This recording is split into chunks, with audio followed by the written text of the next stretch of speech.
Hey guys, I welcome you all to study IQ. मैं हूं प्रशांत धवन और इस वीडियो में हम लोग बात करेंगे सिटीजनशिप अमेंडमेंट बिल 2016 के बारे में। आजकल काफ़ी हद तक न्यूज़ में है ये, और हम जानेंगे कि किस तरीके से ये बिल नॉर्थ ईस्ट को बांट रहा है। यहाँ पर किस तरीके से दो खेमे बढ़ गए हैं। एक खेमा इस बिल को सपोर्ट कर रहा है, दूसरा इस बिल के अगेंस्ट है।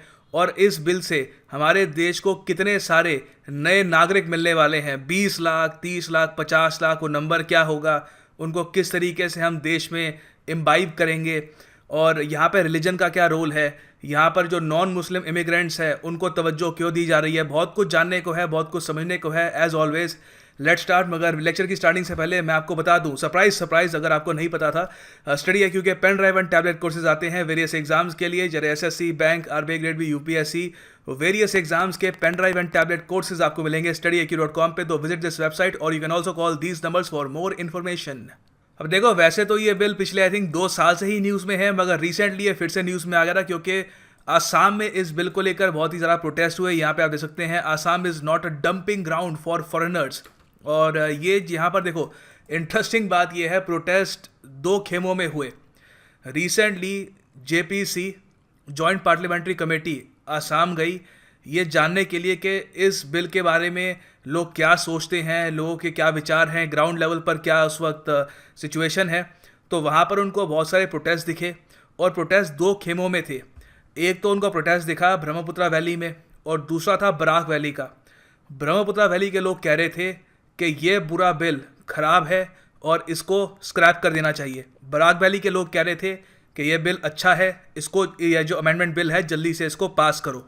तो मतलब कि ये जो अमेंडमेंट बिल है जिसको अभी तक पास किया नहीं गया, अभी बस टेबल हुआ है, ये काफ़ी कंट्रोवर्शियल है। अब ये कंट्रोवर्शियल क्यों है ये समझ लो। हमारे देश में आपको पता है सिटीजनशिप एक्ट 1955 काम करता है, और इसी एक्ट के आधार पे इंडियन सिटीजनशिप प्रोवाइड की जाती है। तो ये अमेंडमेंट बिल इस एक्ट में अमेंडमेंट लाएगा, चेंजेस लाएगा, और उन चेंजेस के बाद क्या होगा कि जो भी हिंदूज़ हैं, सिख्स हैं, बुद्धिस्ट हैं, जैन्स हैं, पारसीज हैं, क्रिश्चियंस हैं, इन 3 देशों से, अफ़गानिस्तान, बांग्लादेश और पाकिस्तान, जो इंडियन सिटीजनशिप चाहते हैं उनका रास्ता आसान हो जाएगा। उनके लिए जो वेटिंग पीरियड है वो कम कर दिया जाएगा, और ओवरऑल उनको सिटीजनशिप इवेंचुअली मिल ही जाएगी। यहाँ पे हम लाखों लोगों की बात कर रहे हैं जो ओवर द ईयर्स पाकिस्तान से, बांग्लादेश से, ज़्यादातर बांग्लादेश से इंडिया आए हैं, और उनको देश में एकोमोडेट करना काफ़ी मुश्किल होगा। अब आप नोटिस करेंगे यहाँ पर मुस्लिम्स मिसिंग हैं। तो ये जो बिल है, ये जो अमेंडमेंट बिल है, ये नॉन मुस्लिम्स के लिए है। यहाँ पर मुस्लिम्स को इंडियन सिटीजनशिप आसानी से मिले उस पर काम नहीं किया जाएगा, और इसी वजह से यहाँ पर इस बिल का काफ़ी विरोध भी हो रहा है। ऑफ कोर्स ये एक रीज़न है, इसके अलावा एक और रीज़न भी है जो हम अभी डिस्कस करेंगे।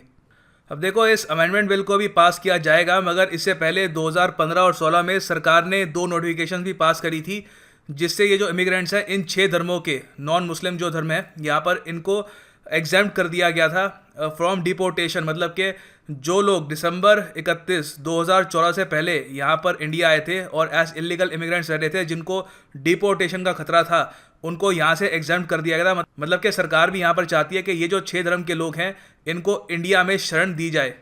तो रिसेंटली 2018 के मई महीने में जॉइंट पार्लियामेंट्री कमेटी इसी अमेंडमेंट बिल के बारे में और इन्फॉर्मेशन कलेक्ट करने के लिए कि ग्राउंड लेवल पर लोग क्या सोचते हैं, इस बिल को लेकर लोगों का क्या विचार है, ये नॉर्थ ईस्ट की स्टेट्स में गई, प्राइमरीली आसाम और वहाँ मेघालय। और वहाँ पर उनको काफ़ी शौक लगा ये देख कर कि ओवरवेलमिंगली लोग इस अमेंडमेंट बिल के खिलाफ हैं। और यहाँ पर तो एक उनको चिट्ठी भी मिली जहाँ पर लोगों ने साइन कर रखा था खून से कि वो नहीं चाहते कि ये बिल पास हो। अब इसका रीज़न क्या है? देखो, इसका रीज़न यहाँ पर ये है कि जो नॉर्थ ईस्ट इंडिया में लोग हैं वो यहाँ पर इमिग्रेंट्स चाहते ही नहीं है, चाहे वो किसी भी धर्म के हों। क्योंकि ऑलरेडी यहाँ पर क्या है कि इमिग्रेंट्स की वजह से काफ़ी प्रॉब्लम हो रखी है। यहाँ पर जो यहाँ के नेटिव लोग हैं, जो इंडिजिनस लोग हैं नॉर्थ ईस्ट के, उनकी आबादी ऑलरेडी काफ़ी हद तक कम हो रही है, और इनको ये डर है आसाम और यहाँ पर मेघालय में कि आने वाले समय में, आने वाले आई थिंक कुछ दशकों में, ये अपने ही एरिया में एक माइनॉरिटी ना बन जाएं। अब देखो, यहाँ पर मैं आपको बताना चाहता हूँ कि किस तरीके से नॉर्थ ईस्ट में ओवर द ईयर्स पॉपुलेशन का एक्सप्लोजन हुआ है, और उसकी वजह से नॉर्थ ईस्ट में जो इंडिजिनस लोग हैं, जो वहाँ पे हज़ारों सालों से रह रहे हैं, उनकी आबादी किस तरीके से खतरे में उनको दिख रही है। इसकी काफ़ी इंटरेस्टिंग कहानी है। और रिसेंटली अप्रैल महीने की जो योजना मैगजीन, सरकारी मैगजीन आती है, यूपीएससी के लिए काफ़ी इंपॉर्टेंट होती है योजना मैगजीन, मैं उसका भी एनालिसिस करता हूँ, आप देख सकते हैं, स्टडी आईक्यू में है वो। और कई लाखों लोगों ने उसको देखा है। तो उसी का एक काफ़ी इंपॉर्टेंट आर्टिकल था, उसमें नॉर्थ ईस्ट में जो आबादी का इंक्रीज़ देखा गया है उसको बहुत ही खूबसूरती से समराइज किया गया है। देखो यहाँ पे लिखा हुआ है कि नॉर्थ ईस्ट की पॉपुलेशन पिछले 100 सालों में बहुत ही ज़्यादा इंक्रीज़ हुई है, ठीक है। अब ये जो लाइन है यहाँ पे ध्यान दो, the population of north east was only 44 lakh when the population of India of 1901 was more than 29 crore. अब मैं यहाँ पे ऐड करना चाहूँगा, ये जो इंडिया यहाँ पे 1901 का कह रहे हैं, इसमें पाकिस्तान और बांग्लादेश को ये ऐड करके कह रहे हैं। उस वक्त जो कह लीजिए अखंड भारत था, तो उसको ये इन्होंने ऐड करके ये जो नंबर 29 करोड़ का निकाला है, ठीक है। तो मतलब कि बाकी जो पूरा एरिया था Pakistan, modern India accept north east और बांग्लादेश, वहाँ पे 29 करोड़ लोग थे। और जो नॉर्थ ईस्ट स्टेट्स हैं, 7 सिस्टर स्टेट्स, वहाँ पे 44 लाख थे। फिर आगे यहाँ पे लिखा हुआ है कि जो 2011 का पॉपुलेशन सेंसस है उसमें हमको पता लगता है कि नॉर्थ ईस्ट की आबादी अब हो गई है 450 लाख। मतलब कि पिछले 100 साल में इनकी आबादी 10 गुना से भी ज़्यादा बढ़ गई है। ऑलराइट, और यहाँ पर आप देख सकते हैं इसका। और जो बाकी जो इंडिया है, रेस्ट ऑफ इंडिया, जिसमें आज भी हम मान लो अगर पाकिस्तान, बांग्लादेश और जो मेनलैंड इंडिया है उसको काउंट करें तो उसकी आबादी अब हो गई है 156 करोड़। मतलब कि दिस शोज़ कि 1901 से लेकर 2011 में जो पॉपुलेशन है पाकिस्तान, मेनलैंड इंडिया और बांग्लादेश की, वो 5.4 टाइम्स बढ़ी है। नॉर्थ ईस्ट की पॉपुलेशन 10 गुना ज़्यादा बढ़ गई है। मतलब कि आबादी का जो एक विस्फोट है नॉर्थ ईस्ट इंडिया में पिछले 100 साल में, कमाल का हुआ है। अब इसका रीज़न ये नहीं है कि यहाँ पे जो इंडिजिनस लोग हैं इनकी आबादी बहुत तेज़ी से बढ़ गई, इन्होंने बच्चे पैदा करने स्टार्ट कर दिए, फर्टिलिटी रेट बढ़ गया। नहीं, यहाँ पे साफ साफ लिखा हुआ है कि continuous migration from surrounding area, लगातार जो माइग्रेशन हो रहा था आसपास के एरिया से, यहाँ पे बांग्लादेश मेन यहाँ पे कल्प्रिट मैं कहूँगा, और surrounding areas has increase the population of north east in such a way that average land size holding in the region is only about 1 hectare. तो क्या हुआ है कि ओवर द ईयर्स बांग्लादेश से और एरिया से नॉर्थ ईस्ट में इतने सारे इमिग्रेंट्स यहाँ पे आए हैं कि एवरेज लैंड होल्डिंग एरिया काफ़ी हद तक कम हो गया है और इस पूरे एरिया में काफ़ी दबाव पड़ा है, यहाँ के रिसोर्सेज पे काफ़ी दबाव पड़ा है। और इसीलिए यहाँ के जो इंडिजिनस लोग हैं, जो कई सदियों से, कई हज़ारों सालों से यहाँ पे रह रहे हैं, वो थ्रेटन फील कर रहे हैं और वो अब किसी भी तरीके के इमिग्रेशन के खिलाफ हैं, चाहे वो हिंदू हो, मुस्लिम हो, सिख हो। अब देखो यहाँ पे हमने एक पहलू तो डिस्कस कर लिया नॉर्थ ईस्ट के लोगों का, फिर यहाँ पर एक पहलू उन लोगों का भी है जो माइनॉरिटी हैं बांग्लादेश में, पाकिस्तान में और अफगानिस्तान में। इन देशों में जो माइनॉरिटीज़ हैं वो काफ़ी मुश्किल से वहाँ पे सर्वाइव कर पाती हैं। उनकी आबादी पिछले कई सालों में आप देखोगे बहुत ही तेज़ी से गिरी है। और आप देख सकते हैं ये एक बांग्लादेश न्यूज़पेपर है, इन्हीं के ऐसे आर्टिकल होते हैं कि जो रिलीजियस और एथनिक माइनॉरिटीज़ हैं बांग्लादेश में सबसे ज़्यादा परसिक्यूटेड है। आज के टाइम में ऑफ कोर्स हम लोग देखते हैं बांग्लादेश एक सेकुलर कंट्री बन के उभर रहा है, मगर वो ज़्यादातर जो वहाँ के लिटरेट लोग हैं, जो पढ़े लिखे लोग हैं, जो उनकी बड़ी जो सिटीज़ हैं, वहाँ तक जो सेकुलरिज्म है वो सीमित है। मगर जो बाकी जो एरिया है वहाँ पर जो रिलीजियस माइनॉरिटीज़ हैं उनकी परसिक्यूशन बहुत ही बड़े लेवल पर होती है। मैं आपके सामने कुछ ये नंबर रख रहा हूँ, ये आप देख सकते हैं। ये आबादी है हिंदू पॉपुलेशन की बांग्लादेश में ओवर द ईयर्स। फिर से मैं यहाँ पे 100 साल पहले ही जाऊँगा। 1901 में अगर हम देखें तो हिंदू पॉपुलेशन बांग्लादेश में थी 33%। ऑफ कोर्स ये जो ओवरऑल पार्टीशन हुआ था इंडिया का उससे पहले का टाइम है ये। फिर ये जो पॉपुलेशन है धीरे धीरे कम होती रही। तब भी जो हिंदू पॉपुलेशन थी 1951 में बांग्लादेश में 22% थी, मगर रिलीजियस परसिक्यूशन की वजह से और यहाँ पर और भी इश्यूज़ थे, उनकी वजह से जो पॉपुलेशन है हिंदूज़ की बहुत ज़्यादा कम होती रही। और 2015 में हिंदूज़ की पॉपुलेशन सिर्फ 10.7% बची है। तो इतना स्टीप डिक्लाइन हुआ है और इसी वजह से बहुत सारे हिंदूज़ यहाँ पर जो इंडिया की नॉर्थ ईस्ट स्टेट्स हैं वहाँ पे आ जाते हैं। और ये काफ़ी सारे लोग 1971 की जो वॉर हुई थी पाकिस्तान में, ईस्ट पाकिस्तान जिसको कहते थे, आज के टाइम में बांग्लादेश है, वहाँ से भी भाग के आए थे। तो ये काफ़ी बड़ा इशू है और ये एक तरीके से पैराडॉक्स हमारे सामने रख देता है कि एक साइड तो हमारे नॉर्थ ईस्ट के लोग हैं जो ऑलरेडी काफ़ी अंडर प्रेशर है because of all the immigration जो वहाँ पे माइग्रेशन हुई है। फिर एक दूसरा यहाँ पर इशू ये भी है कि जो यहाँ पर परसिक्यूटेड माइनॉरिटीज़ हैं, हिंदू, सिख्स, जैन्स, इनको भी शरण चाहिए। तो आप समझ सकते हैं कि जो वहाँ पे नॉर्थ ईस्ट स्टेट्स में रिफ्ट है बराक वैली और ब्रह्मपुत्रा वैली के बीच में, वो क्या है। ब्रह्मपुत्रा वैली में जो इंडिजिनस लोग रह रहे हैं वो कह रहे हैं कि बस हमारा मन भर गया और हमको इमिग्रेंट्स नहीं चाहिए। बराक वैली के जो हिंदूज़ हैं यहाँ पर वो कह रहे हैं थोड़े से और ले लो, बस 15-20 लाख ही हैं। अब ऑफकोर्स ये एक बहुत ही बड़ा क्वेश्चन है कि कितने सारे और लोग नॉर्थ ईस्ट में आएंगे, पॉपुलेशन कितनी ज़रा बढ़ जाएगी। अगर मान लो यहाँ पे जो हिंदू, सिख्स, जैन, जो सारे 6 धर्मों के लोग हैं उनको हम सिटीजनशिप ग्रांट कर देते हैं, तो पूरे एरिया में जो ऑलरेडी आपको पता है आबादी 10 गुना ज़्यादा बढ़ गई है पिछले 100 साल में, कितनी और ज़्यादा बढ़ जाएगी। देखो ज़्यादातर एस्टिमेट्स ये तो कह रहे हैं कि कम से कम 15 से 20 लाख लोग हमारे देश में शामिल होने वाले हैं एज इंडियन सिटीजन्स। मगर हमको यहाँ पर ये भी देखना होगा कि ये जो नंबर है ये बढ़ भी सकता है, क्योंकि क्या है कि पहली बात तो यहाँ पर आप सिटीजनशिप देने वाले हो धर्म के आधार पर, ये अपने आप में एक काफ़ी कॉम्प्लिकेटेड प्रोसेस हो जाएगा। मतलब कि जो वहाँ पे मुस्लिम इमिग्रेंट्स होंगे उनको वो आसानी नहीं मिलेगी, जो Sikh immigrants, Jain immigrants, Hindu immigrants को होगी।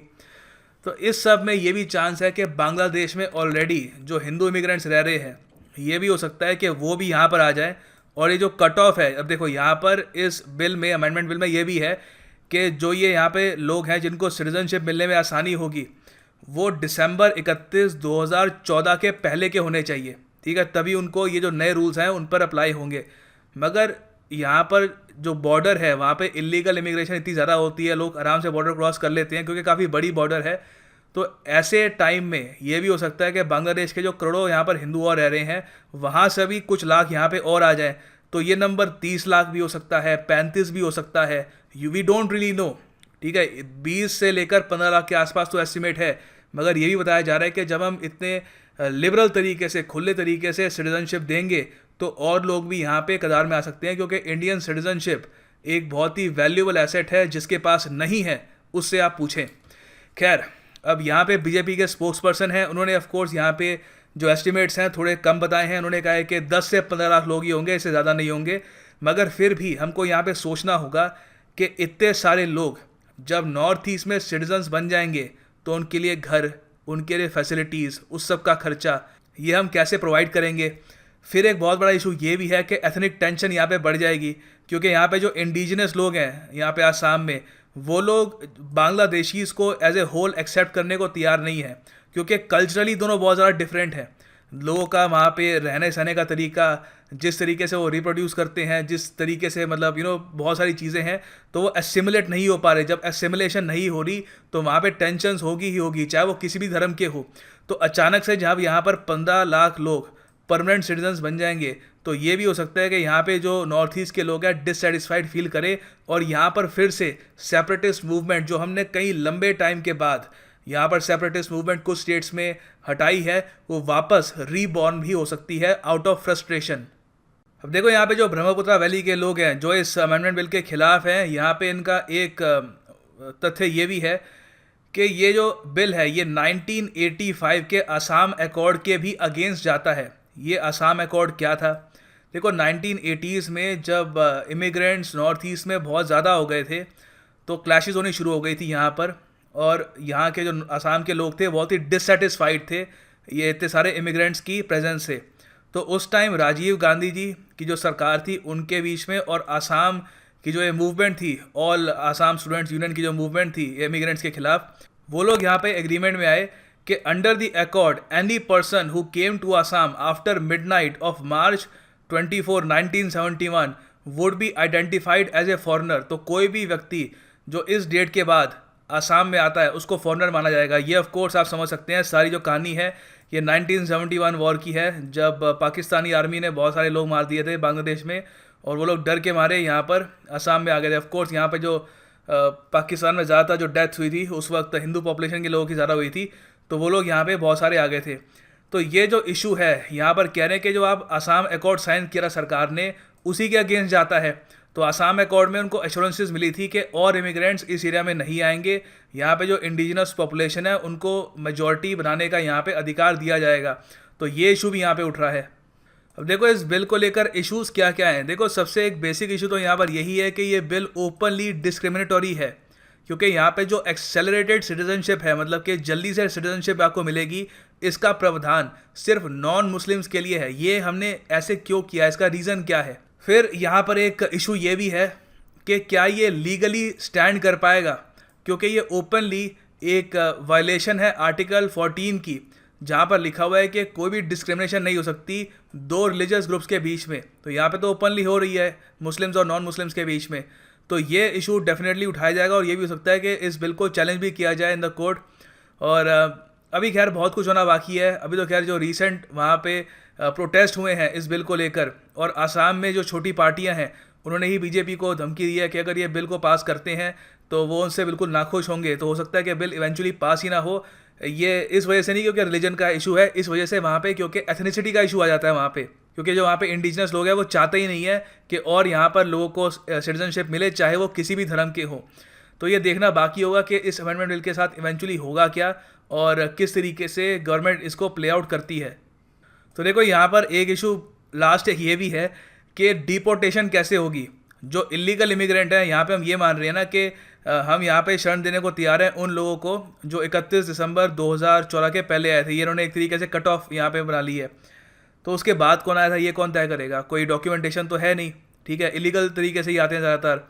तो ये सब इश्यूज़ हैं, ये सब काफ़ी हद तक इश्यूज़ हमारे सामने खड़े हैं। और यहाँ पर इन द लॉन्ग रन इसका जो आंसर है वो यही है कि कहीं ना कहीं हमको लोगों को एसिमुलेट करना होगा और हमको अपनी जो बॉर्डर फेंसिंग है उस पर भी काम करना चाहिए, ताकि ऐसी जो सिचुएशंस हैं पहली बात तो आए ही ना। खैर ये पूरा एनालिसिस था इस पूरे टॉपिक का, citizenship amendment bill 2016, Indian citizenship for non Muslim immigrants. इसके बारे में आप क्या सोचते हैं? क्या ये सही है, क्या ये गलत है? नीचे आप कमेंट सेक्शन में लिख सकते हैं। Thanks for watching, God bless you all.